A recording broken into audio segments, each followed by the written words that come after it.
사람이 생각하는 죄에 대한 관점, 하나님이 보실 때 또 죄를 어떻게 보시는지 상당한 이해를 가지고 계실 겁니다.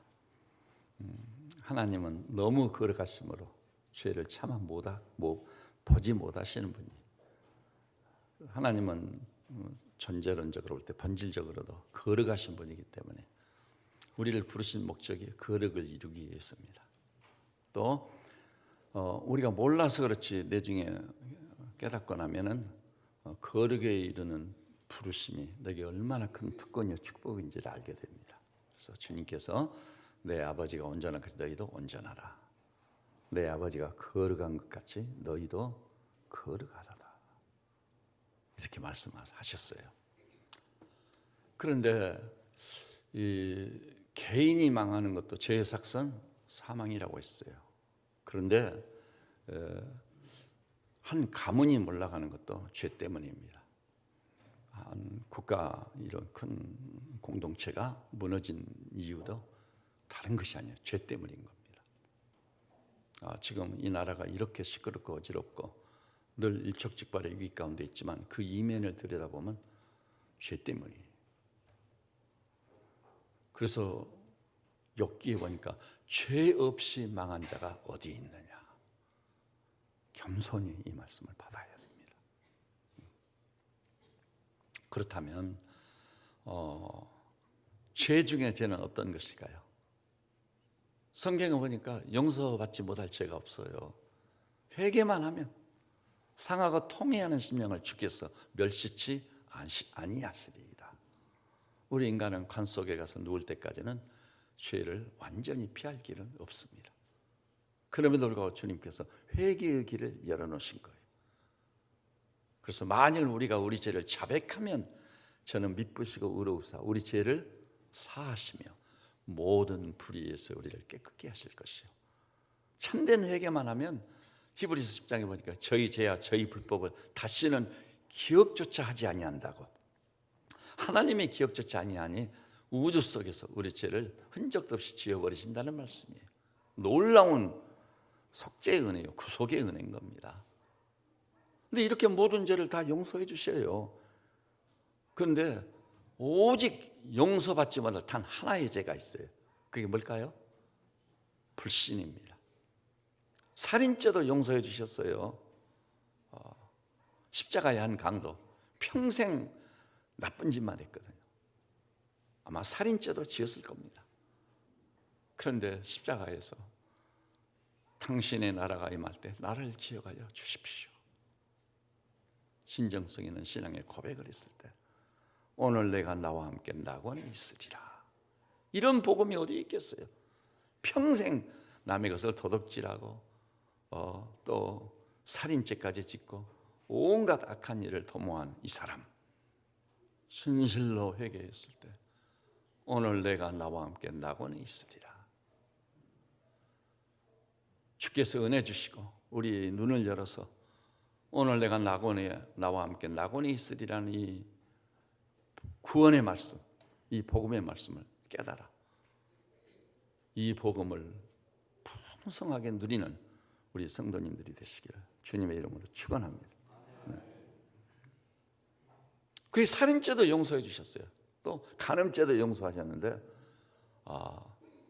남편이 5이나 되는 창녀, 주님은 다 아셨습니다. 이 창녀가 주님 앞에 서니 벌거숭이처럼 다 드러났습니다. 너무나도 수치스럽고 너무나도 부끄러워서 참아 살 수가 없어요. 그런데 주님께서 그 창녀의 죄도 용서하시대요. 흔적도 없이 지어주신 거예요. 그러니까 이 창녀가 너무 감격해서 자기를 멸시하고 손가락질하요. 그래서 사람이 아무도 없을 때 물을 기르러 나왔던 거거든요. 그런데 보이는 게 없어. 이제 구속의 은혜를 받고 나니까 자기가 태어나서 자랐던 멸시하는 사람들이 똘똘 뭉쳐있는 수가성을 향해 달려가가지고 와 보라, 내가 행한 일을 내게 고한 이분이 메시아가 아니냐. 그러니까 이 평소에 그렇게 멸시하고 얼굴만 마주쳐서 재수없는 여자, 이렇게 생각했던 여성이었는데 이 여성의 입의 말이요, 파워가 있는 거예요. 우리 인간이 하나님을 만난 거예요. 허물과 죄로 죽은 자가요, 구세주를 만난 거예요. 그것이 너무나도 감격스러워서 달려가 와 보라고, 이분이 메시아 같냐고 외칠 때 그 여성의 입에 말이 파워가 있는 거예요. 그래서 수가성 사람들이 모조리 예수님께 나온 거 아세요? 놀라운 일이죠. 이렇게 간음죄도 남편을 5이나 뒀던 이 여성의 죄도 용서하신 주님이요, 이렇게 큰 죄도 다 용서하시는 주님이신데 이처럼의 사랑을 가지고 허물을 다 덮어버리시는데 용서받지 못할 죄가 딱 하나예요. 그거 뭐죠? 불신인 것입니다. 불신. 여러분, 우리가 믿음이라는 용어를 너무 함부로 써가지고 어떤 의미에서는 식상이 돼 있어요. 그래서 이 믿음이 가지고 있는 그 놀라운 의미, 천하보다 귀한 한 영혼을 구원해버리고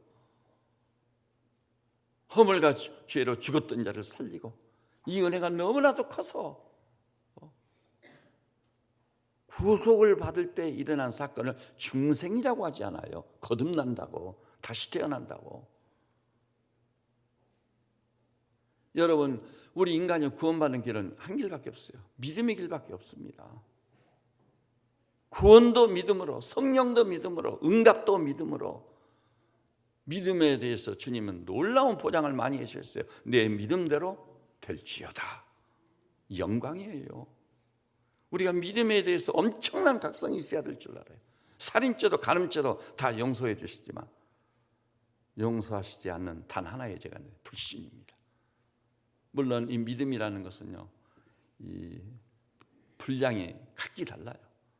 10이 믿음의 온전이란다면 1에 머무르는 사람, 2에 머무르는 사람, 어떤 사람은 8, 9, 막 10에 근접한 사람도 있어요.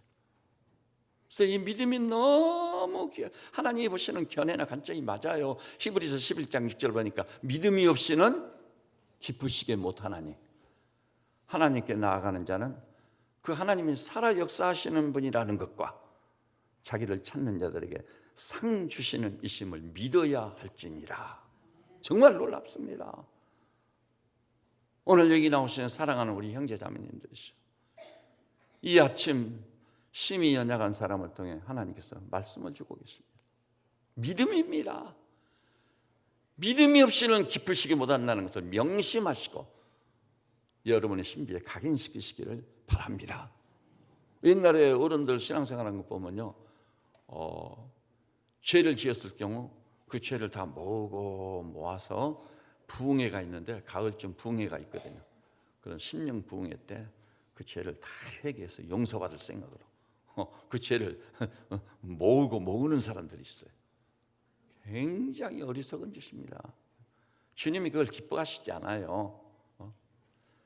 상하고 통회하는 심령을 멸시치 아니하시는 주님을 믿는다면 우리 죄를 즉시 진심으로 가슴을 치며 통회하고 잡아가고 회개하면 신혼같이 붉은 죄를 흰눈같이 희게 하실 줄 믿습니다. 여러분, 그래서 저 요한일서 1장 9절, 저는 평생 그 말씀에 부채를 지고 있습니다. 만일 우리가 우리 죄를 자백하면 저는 미쁘시고 의로우사 우리 죄를 사하시며 모든 불의에서 우리를 깨끗게 하실 것이요. 그렇습니다. 그래서 죄를 지으면은요, 그 죄를 회개치 않도록 우리 발목을 잡는 것은 마귀의 세력이에요. 사탄이라는 놈이. 야, 그래도 저 뭐가 있다고 그랬죠? 그 양심이 있지. 죄를 짓자마자 얼른 회개해서 용서받고. 천만의 말씀. 주님은 그걸 기뻐하시고, 그리고 진지한 회개, 상하고 통회하는 심령을 주께서 멸시치 아니하기 때문에 상하고 통회하는 심령을 가지고 하나님께 나 회개만 하면은요, 우리 하나님께서는 그것을 굉장히 기뻐하셔서 죄를 흔적도 지어주실 뿐만 아니라 그런 죄를 다시 범하지 않도록 우리를 도와주시는 거예요. 그래서 죄 짓는 빈도수가 확 줄어요. 유명한 백범 김구선 선생님도 말씀했어요. 한 가지 거짓말을 유지하기 위해서는 20개의 거짓말이 필요하다고. 죄를 해결치 않으면 그 죄가 또 다른 죄를 불러요. 또 다른 죄를 부릅니다. 내중에는 양심이 화인 맞아가지고 죄를 짓고도 죄인 줄도 몰라요. 그럴 때 죄의 삭은 사망인 것입니다. 하나님께서 오래 참으시지만 채찍을 드시면 순식간에 하나님의 채찍을 입단 드셨을 때는 그 준엄하고 어미로운 채찍을 아무도 미안할 수 없고 피할 수 없는 거예요. 그 심평 기자도 호소했습니다. 주여 종에게 심판을 하지 마옵소서.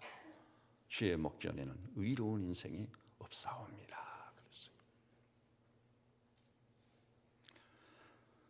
근데 반대로요. 그러면 선 중에 선은 뭘까? 말할 것도 없어요. 믿음이에요. 우리는 도덕을 생각하죠. 하나님은 뭐 착하게 살고 선하게 살고 도덕률이 아니라 그가 나를 신뢰하느냐 믿음을 보시는 거예요. 하나님 앞에서는 믿음보다 귀한 것이 없습니다. 믿음으로 말미암아 이것도 하고 저것도 하고 믿음으로 말미암아 구원도 받고 성령도 받고 믿음으로 기도의 응답도 받고 믿고 구한 것은 받은 줄로 알라. 하나님의 믿음을 그렇게 깊이시게 해야 되는 거예요. 저는 여기 계신 분들이 교회를 얼마나 닮느냐 그 연륜에 의해서 여러분의 신앙을 진단하지 마시고 진짜 나는 하나님을 믿고 있는가? 하나님을 진짜 믿고 있다는 결정적인 증거 중에 하나가요. 하나님을 진짜 믿으면 염려가 딱 사라져요. 여러분 이 시대의 사람들은 거의 대부분 예외 없어요. 염려의 식물들입니다. 생각하는 게 죄요. 죄를 짓고 나면 근심 걱정 염려. 그리고 특히 지금 대한민국 국민들은요. 염려의 식물들입니다. 지금. 근데 하나님을 제대로 믿으면 뭐죠? 아무것도 염려하지 말고 오직 너희 구할 것을 감사함으로 하나님께 아뢰라. 아, 아버지 알겠습니다. 염려할 일이 아니거든요. 또 염려함으로 너희가 키 한 자나 키울 수 있느냐? 염려하지 말라. 이는 하나님께서 너희를 권고하십니다. 돌아보신다는 거예요. 모든 염려를 이 교회에 올라오실 때마다 주님 앞에 설 때마다 십자가 밑에 다 내려놓고 하나님만 있을 때는 진정한 안식을 풍성하게 누리며 고갈된 심령들을 적시울 수 있도록 내려가시기를 주님의 이름으로 축원합니다. 이렇게 중요한 거예요. 근데 죄로 오염된 우리 인간성은요 그렇게 믿음이 귀한 건데 선 중에 선도 믿음인데 그 불신에 빠지기가 십상입니다. 돌아서면 불신이요. 돌아서면 불신이요.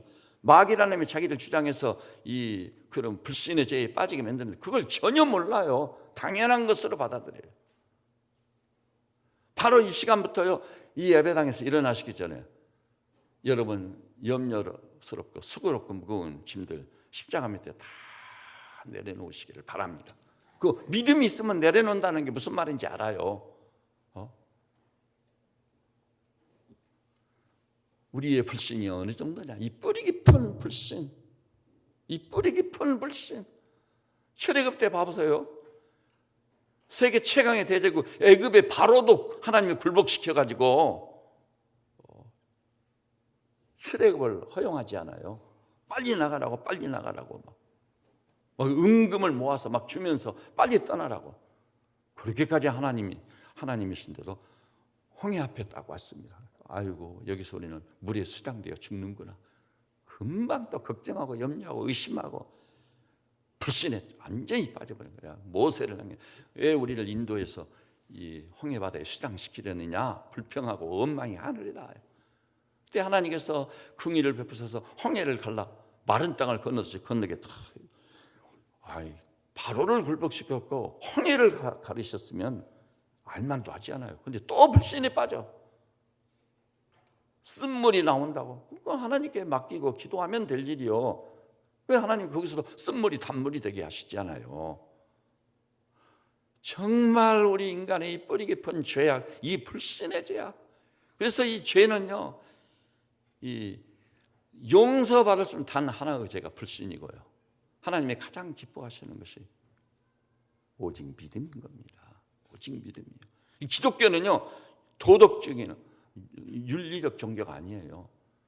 도덕이나 윤리를 배척하는 게 아니요. 오직 믿음으로 사는 종교. 그리고 믿음의 열매가 뭐죠? 도덕을 저절로 이루는 거예요. 과거에는 율법이고 뭐고 내가 이루려고 해도 이룰 수가 없어. 그런데 진짜 믿음을 갖게 되면은 기쁨으로, 감사함으로 도덕률을 이루어 드리게 돼요. 나도 모르는 새에 선하게 살고 착하게 살고 사람이 싹 변하는 게 바울처럼 그리스도 안에 있으면 새로운 피조물이라. 이전 것은 지나갔으니 보라 새 것이 되었도다. 옛사람을 벗어버리고 새사람을 입는 신기한 기적의 역사가 우리에게 있을 줄 믿으시기를 바랍니다. 그래서 여러분이 하나님 앞에 엎드릴 때마다 진짜 회개하셔서 불신, 주여 제게 믿음이 없었습니다. 어찌하오리까 이 악하고 무익한 자를. 오직 믿음, 그것도 절대 신앙. 아까 믿음의 분량이 다르다고 했죠. 근데 어떤 사람들은요 평생 교회를 다녔는데 믿음의 분량이 1회나 머물러 있는 사람이 있어요. 딱 보면 아니요. 왜 저렇게 믿음이 없을까? 그런데 믿음이 장성하는 비결과 방법이 있어요. 뭐죠? 다른 게 아니에요. 믿음은 들으면서 나고 들음은 하나님의 말씀으로 말미암습니다. 여러분 하루 세 때 양식을 취하게 되시 진짜 하나님의 말씀을 양식으로 취했습니까? 복 있는 사람이 누구냐? 악인은 꾀를 찌 아니하고 죄인의 길에 서지 아니하고 오만한 자의 자리에 앉지 아니하고 오직 여호와의 율법을 즐거워하여 그 율법을 주야로 묵상하는 자로다. 주야로 묵상하는 겁니다.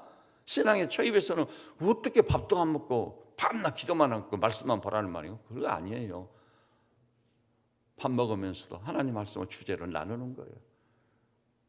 오늘 온 가족 한 자리에 반드시 그렇게 하시기 바랍니다.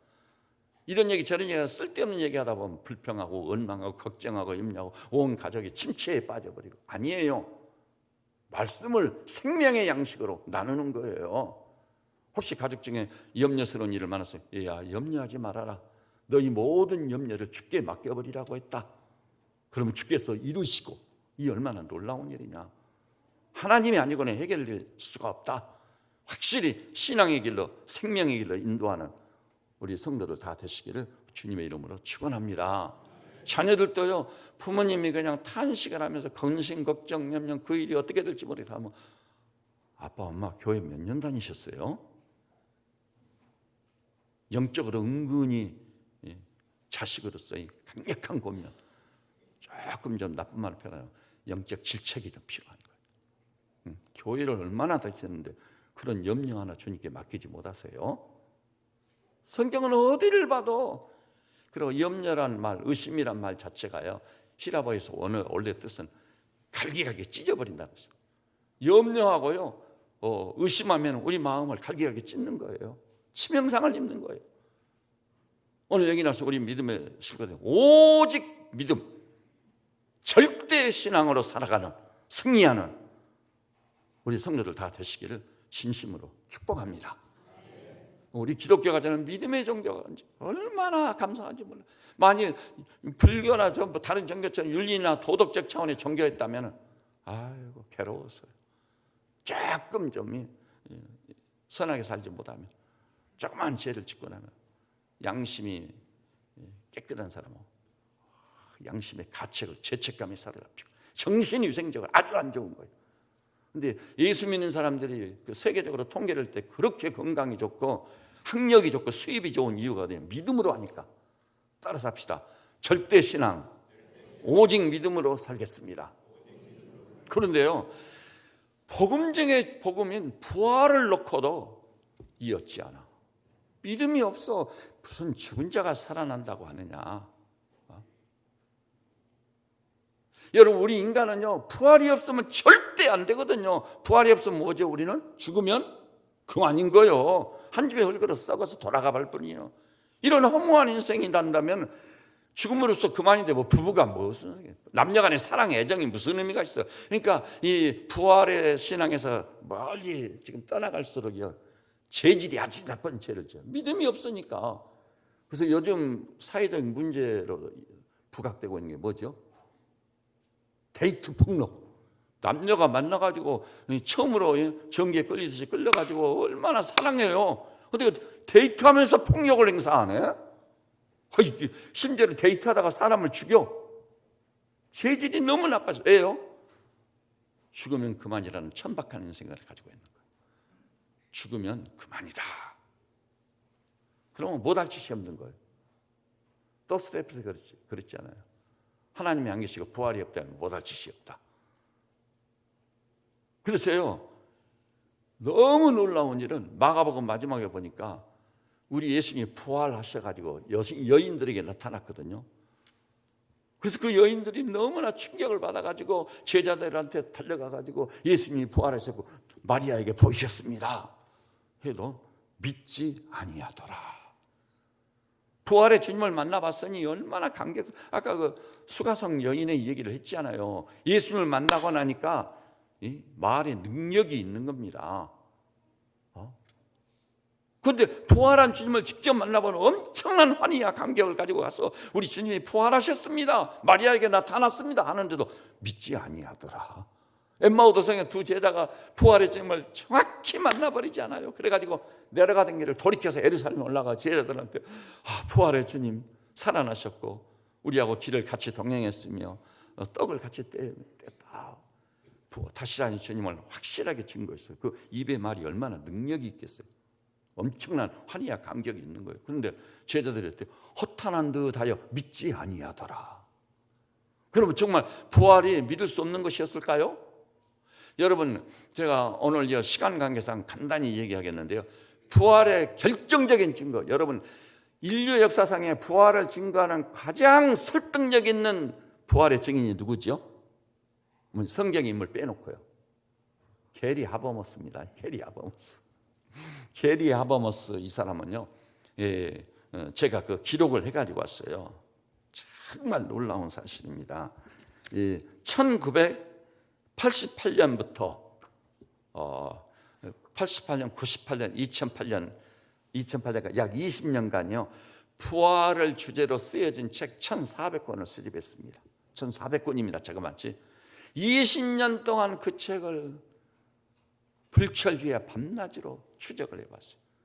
그런 결과 너무나도 놀라운 사실은 가장 신실하고 충성스러운 학자들, 교수들, 이 사람들이요, 너무 놀라운 것은 그리스도의 부활을 확실히 믿고 있는 거예요. 자신도 충격을 받았어요. 이 게리 하버머스는 20대부터 그 전에 말씀드렸죠, 인생 문제에 빠져버린 사람입니다. 그래서 그 사람은요 결정적으로 믿을 만한 증거가 없이는 받을 수가 없어. 자신도 부활을 끝까지 추적해 봤어요. 그런 결과 20년 동안 1,400권의 책을 수집하여 추적해보고 자기 자신이 성경을 이잡듯이 뒤져가지고 규명을 해봤는데 예수 부활은 역사적 사실이다, 이것을 인식하게 돼요. 그래서 여러분, 인류 사상 속 가장 위대한 무신론을 대표하는 학자가 누구죠? 안토니 플루. 이 사람하고 3번이나 논쟁을 하는 거예요. 많은 사람들이 참석한 가운데, 패널들이 있는 가운데 텔레비전으로 생방송하는 거예요. 그래가지고 나중에 안토니 플루, 우리 한국의 무신론자들 전부 안토니 플루의 미안한 표현이죠, 졸개들입니다. 안토니 플루가 넘어지면 다 넘어져 버려요. 그 사람은 무신론에 관한 책만 해서 31권을 썼거든요. 엄청나요. 그런 안토니 플루도 마침내 2005년도에 뉴욕타임즈 기자를 불러가지고 나는 오늘부터 무신론을 포기합니다. 하나님은 계십니다. 인간의 죄는 사실입니다.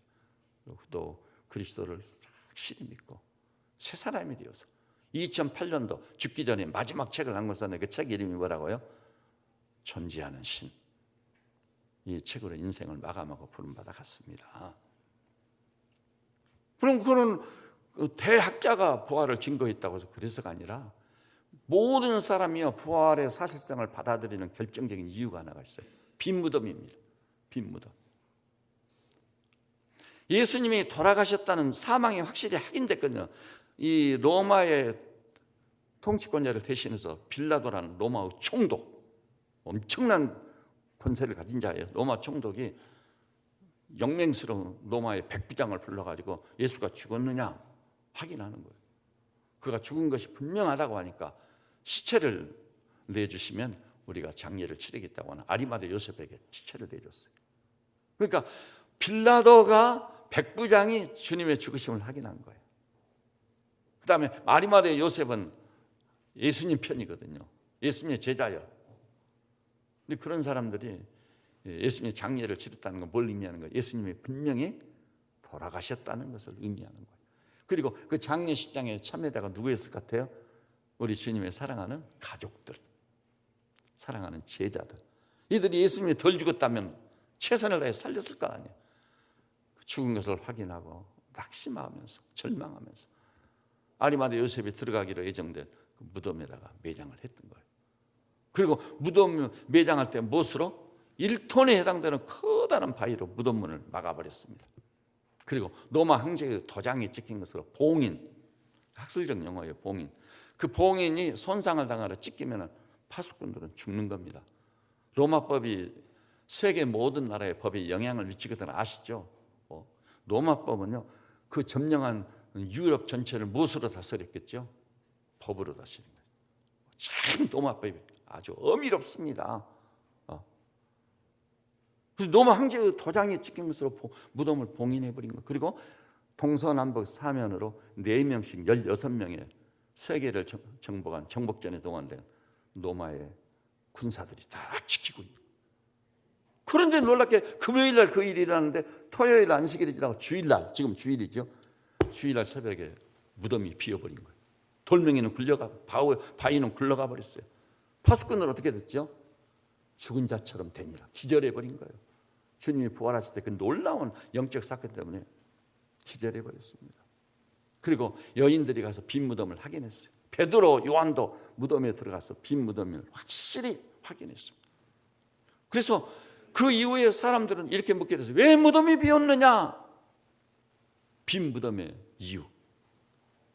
대답은 단 하나밖에 없어요. 주님이 부활하셨기 때문에 빈 무덤이 돼버린 것입니다. 그래서 예수의 부활을 증거하려고 할 때 빈 무덤이 가장 결정적인 증거 중에 증거입니다. 지금도 아주 영의주도하게 그 부분을 사람들이 연구하거든요. 추적을 해봐요. 지금 이미 사실상 박사학위를 받은 수많은 학자들이 영의주도하게 현장 조사를 다 마쳤어요. 다른 방도나 다른 길이 없어요. 왜 무덤이 비었느냐? 주님이 다시 사셨기 때문에, 부활하셨기 때문이다.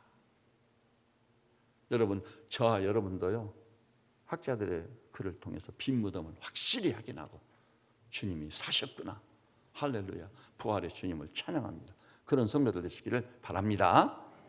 그 다음에 또 하나, 가장 유력한 부활의 증거 가운데 하나가요, 주님이 금요일 날 돌아가셔야 돼 매장되었는데 토요일 날 지나고 주일 첫 새벽에 부활하셨거든요. 그런데 3일째 되던 날부터 놀라운 사실은 예수님이 나타나기를 시작해요. 여인들에게 나타나셨죠. 또 제자들에게 나타나셨죠. 내 중에 500여 형제에게 일시에 보이셨나니. 허다한 구름 같은 증인들이 있다고 증언했습니다. 그 시대에도 아까 제가 얘기했죠. 불신에 빠진 제자들. 절대 안 믿을 사람들이에요. 내 중에 누구도 믿는 자들을 잡아 죽이고 감옥에 가두는 사도 바울. 부활의 주님을 만나보고는 뒤집어져 버리잖아요.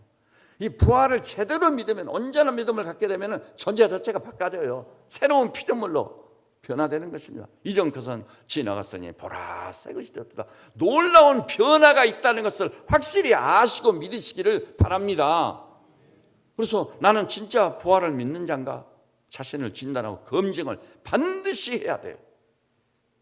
나도 부활도 믿는다고 했는데 내가 존재 그대로고 뭐 달라진 게 없고 변화된 게 없고 일요일 날 교회에 와서 예배나 드리고, 그건요 사실은 안 믿고 있는 거예요. 안 믿고 있어요. 여러분, 너무 놀라운 사실은 이 주일날부터 나타난 500여 형제 일시 보이고 바울에게 보이고 요한에게 보이시고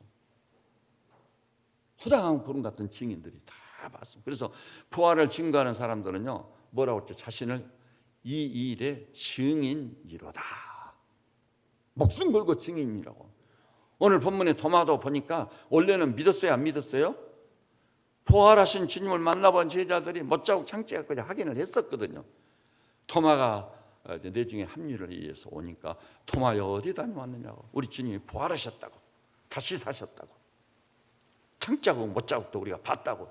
부활을 증언한 토마는 뿌리 깊은 불신이 얼마나 무섭다는 걸 아셔요? 제자 중에 하나인데도 뭐라고 그러죠? 내가 내 손을 내밀어 못자국을 만져보고 내가 내 손을 내밀어 창자국에 넣어보지 않고는 믿지 아니하겠노라. 이런 불신이 어디 있어요? 이건 현대 용어로 표현하자면 실증주의자예요. 손을 내밀어 못자국을 만져봐야 되겠다. 너희들 말 듣고는 못 믿는다. 그 다음에 부활하신 예수님을 만나보는 것으로도 못 믿는다는 거예요. 뭐냐? 손을 내밀어 못자국을 만져봐야 믿겠다는. 창자국에 손을 넣어보지 않고는 믿지 아니하겠노라. 이런 불신, 이런 더디미는 게 어디 있어요? 완전 그런 걸 뛰어넘는 완전 실증주의자인 것이죠. 그래서 예수님께서 여덟의 후에 나타나가지고 본문에 나왔죠. 도마요, 그럼 내 손을 내밀어 내 못자국을 만져봐라. 네 손을 내밀어 창자국에 넣어봐라. 그리하고 믿음 없는 자가 되지 말고 믿는 자가 되라. 저는 주 안에서 여러분을 축복합니다. 어떤 의미입니까? 믿음 없는 분이 여기 계셨습니까? 교회를 30년 40년 다녔느냐가 목사가 된 장로가 된 그게 중요한 게 아니에요. 여전히 부활에 대한 회의와 의심이 있습니까? 주님이 엄밀하게 말씀했습니다. 믿음 없는 자가 되지 말고 못자국 만져보라고 했습니다. 창자국에 손을 넣어봐라고 했습니다. 그리하고라도 믿음 없는 자가 되지 말고 믿는 자가 되라. 사랑하는 형제 자매님들이요, 죄 중에 죄가 불신이에요. 선 중에 선이 믿음이에요. 그것도 나 믿는다고 피상적인 믿음이 아니에요. 그래가지고 토마는요, 우리 주님께 엎드려 뭐라고 배워버렸죠? 나의 주님, 나의 하나님. 오늘 설교의 제목입니다. 나의 주님, 나의 하나님. 부활의 주님을 확실히 믿는다면 예수님을 뭘로 모시게 되는 거예요? 주로 모시는 거예요. 하나님으로 알고 믿게 되는 거예요. 주님도 그랬잖아요. 나와 아버지는 하나이니라. 어찌하여 아버지를 보이라 하느냐. 나를 본 자는 아버지를 보았느니라. 주님이 하나님이신 거예요. 오늘 여기 나와서 우리 형제자매님들 정말 부활의 주님을 여러분이 믿어서 예수님을 여러분의 인생의 주인으로 모셨습니까? 이것이 관건입니다. 우리가 기로에 서 있는 거예요. 믿음 없는 자, 믿는 자, 이 기로에서 주님의 도전을 받고 있습니다. 믿을 테냐 안 믿을 테냐. 만일 이 땅에 이 강단을 지키는 목사님들이 부활의 주님을 제대로만 믿는다면 나라가 이 모양의 꼴이 될 수가 없어요. 이 땅에 살고 있는 그리스도인들이, 교회 다니고 예수 믿는다는 사람들이 부활의 주님을 확실히만 믿는다면 토마처럼 부활을 믿음으로 말미암아 진짜 믿음이기 때문에 나의 주님이시고 나의 하나님이십니다. 이 고백은요, 토마가 주님께 드린 최후의 고백입니다. 며칠 후에 또 그때는 은혜 받았는데 지금은 아니에요. 잘 모르겠어요. 이런 불신에 빠져버리고 또 변질되는 가짜 믿음을 가진 자가 수두룩한 거예요. 제가 목회를 해봤으니까 알아요. 목사님들도 더디 믿고 의심하고 회의에 빠지고 믿음을 진다라면 믿음이 없어요. 믿음이 없어. 그런데 어떻게 목사란 성직을 수행할 수 있겠느냐 이 말이에요. 그 우리의 믿음 없음을요, 마가복음 9장에 있잖아요. 주여 나를 도우소서. 나의 믿음이 없음을 도와주십시오. 그 믿음을 갖게 되면요, 할 수 있거든요. 무슨 말이냐? 믿는 자들에게는 능치 못할 일이 없느니라. 그래서 귀신을 책망하고 꾸짖고 나가라고 하니까 어려서부터 귀신 들려가지고 죽어가는 그 아들이 귀신이 완전히 쫓겨가고 그 자리에서 바로 회복된 것을 아시기를 바랍니다. 믿음은 역사를 나타내는 거예요. 정말 놀라운 일입니다. 그런데 여기서요, 도마가 나의 주님, 나의 하나님이라고 고백한 나의 주라는 용어요. 이거 주의해서 보십시오. 주라는 용어가요, 그 당시에는 로마의 법정적 용어였습니다. 또 법정에서 그 기록들이 지금 다 누구든지 텔람할 수 있도록 이렇게 노출을 시켜가지고요, 우리 나는 그리스도인입니다, 이 책을 쓴 서울대 영문과 졸업한 그 형제, 라틴어 전공이, 로마말 전공이에요. 이 형제가 합동신학교 라틴어 교수잖아요. 법정 기록을 많이 연락이 왔어요. 믿는 자, 예수 믿는다는 사람 전부 체포에다가 법정에 딱 세웠거든요. 예수가 네 주냐? 퀴리어스, 황제가 준대. 만일 예수님이 나의 주인이십니다, 그럼 그 사람 죽는 거예요. 죽음도 보통 죽음이 아니야. 제일 참담한 참혹한 죽음이요, 화형, 불러 태워서 죽이거든요. 아마 여기 있는 여러분이나 저는 경험을 안 해봤기 때문에 화형이 어떤 고통이 소환된다는 걸 이해 못합니다. 처절한 고통이 있습니다. 그리고 십자가에 처형. 서서히 피아물을 다 쏟아 죽어가는 것입니다. 그 법정에서 예수를 주라 시인하면 죽는 거예요. 그래서 로마서 10장에 뭐라고 그랬죠? 너희가 만일 입으로 예수를 주라 시인하면 이로 말미암아 구원을 얻으리라. 입술로 예수를 주라 시인하면 주라 시인하면. 로마 시대의 법정적 용어일 뿐만 아니라 대단히 중요한 것은 로마의 그 종과 주인의 관계, 그것을 봐야만 이 말을 이해할 수 있어요. 오늘 여기는 우리 형제자매님들께서는 예수 안에 믿어졌습니까? 그럼 더 나아가서 부활하신 주님을 여러분의 인생의 주인으로 확실히 모셨습니까? 그렇지 않고는 구원이 없습니다. 단호하게 말씀드립니다. 그 가짜 믿음이에요. 다 가짜. 믿느라고 하는데 믿음 딱 친다. 저 같은 목사가 딱 친다는 믿음이 없어요. 그 믿음 가지고는 안 돼요. 오히려 속이는 것에 가짜에 불과한 거예요. 로마 시대에 입술로 예수를 주라 시인하면 그들이 주라 시인한 건 진짜였어요. 목숨 걸고 예수를 주라 시인한 것이니까. 로마서 14장 9절에 이렇게 말씀해요. 조금 각색을 해서 알아듣기 쉽게 표현하자면 그리스도께서 죽으시고 부활하신 것은 여러분 다 믿는다고 생각하시죠? 거기서 머무르면 안 돼요. 예수님이 죽으시고 부활하신 궁극적 목적이 분명하다. 그 목적이 뭐죠? 산 자와 죽은 자의 주가 되려 하십니다. 따라서 합시다. 산 자와 죽은 자의 주가 되려 하십니다. 여러분 예수님을 주로 모시기만 한다면 미국의 남북전쟁 당시에도요, 흑인 노예를 데리고 사는 주인들이 남북전쟁이 다 끝나기도 전에 그랬었어요. 너는 이제부터 자유다. 근데 흑인들이요, 주인님 자유라고 하지 마세요. 저는 주인님 이 집을 떠날 수 없습니다. 내가 어디 가서 주인 집에서 사는 것처럼 내가 살겠습니까? 노예라기보다는 너무나도 융성한 대접을 받고 살고 있습니다. 저는 자유가 싫습니다. 주인, 성경에 나오잖아요. 깃들린 종. 10년 50년을 맞이해서 너는 이제 자유다 하니까 노예가 하는 말이 주인님 나를 떠나라고 하지 마세요. 영원히 주인 집에 노예로 남겠습니다. 주인 집에서 누리는 자유와 그 누리는 바가 너무 축복스러운 거예요. 그러면 주인이 데려가서 대문에다 대고요, 귀를 송곳으로 빵 뚫어서 핏자국이 그 집을 대표하는 문에 딱 찍히면, 그래서 이 사람은 이 집의 영원한 종이다. 신분을 확실하게 해주는. 사람의 주인도요, 선한 종을 만날 때는 종이 자유를 원하지 않는 거예요. 자기가 어디 가서 산들 주인 집에서 사는 것처럼 살 수 있으랴. 근데요, 예수님이 누구십니까? 이처럼 사랑하사 독생자를 주셨으니 이는 저를 믿는 자마다 멸망치 않고 영생을 얻게 하려 하십니다. 우리를 이처럼의 사랑으로 사랑해 주시는 하나님 아버지이시고 우리 십자가를 대신 져주신 예수님이신데, 그분이 그리고 하나님이신데 그분을 내 인생의 주인으로 모시면은 내 인생이 걸작이 되는 거예요. 오늘 여기 계신 우리 교우들이요, 나는 왜 이 모양인가? 왜 이렇게 먹을 것도 풍성하지 못하고 이 한 몸 누일 것도 변변이 없단 말인가? 낙심하고 좌절하고 절망합니까? 여러분의 인생이 확실하게 바뀔 수 있는 유일한 전환점, 대로가 딱 하나 있습니다. 예수님을 여러분의 주로 모십시오.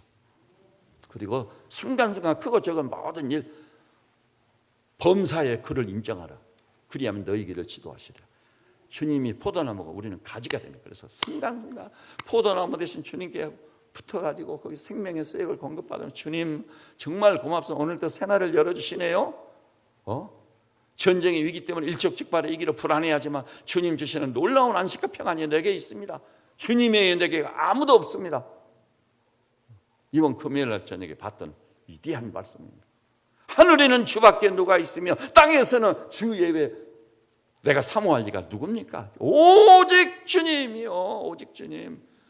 그렇게 살면은요, 나의 인생이 뭐예요? 바울이 그랬죠. 이제는 내가 사는 것이 내 안에 그리스도께서 사신 것이라. 내 인생이 주님이 살아주시는 위대한 삶이 되는 거예요.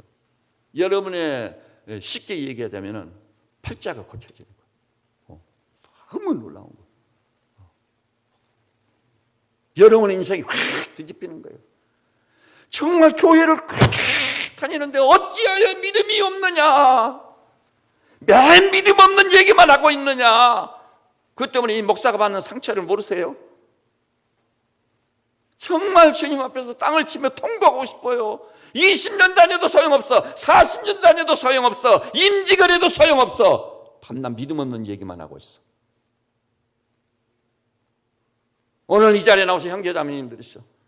믿음 없음을 놓고 땅을 치며 통곡하고 상하고 통회하는 심령을 가지고 여러분의 생각이 달라지고 입의 말이 달라지고 여러분의 존재가 바꿔져 버리고 이전 것은 지나갔으니 보라 새 것이 되었다 외치며 사는 하나님의 사람들, 주님의 사람들 다 되시기를 우리 주님의 이름으로 축원합니다. 이런 믿음을 가진 사람들의 공동체만이 나라를 바꿀 수 있어요. 지역을 바꿀 수 있어요. 가문을 신앙의 명문 대가로 세울 수 있는 겁니다. 오직 믿음입니다. 오직 주님입니다. 그래서 저는 주님을 믿고 산다는 게 어느 정도 하냐면 그분을 주인으로 내 마음의 중심에 딱 모시는 거예요. 나는 왜 주님이 우리 안에 들어오시기를 원했을까? 주님이 내 안에 안 계시면은요, 내 인생의 주인이 안 돼 계시면 내 멋대로 행해요. 예수 믿는다는 게 소용없어. 십자가가 부활이고 소용 뒤로 던져버리고 우선 세상, 우선 돈. 말도 안 되는 소리예요 그거.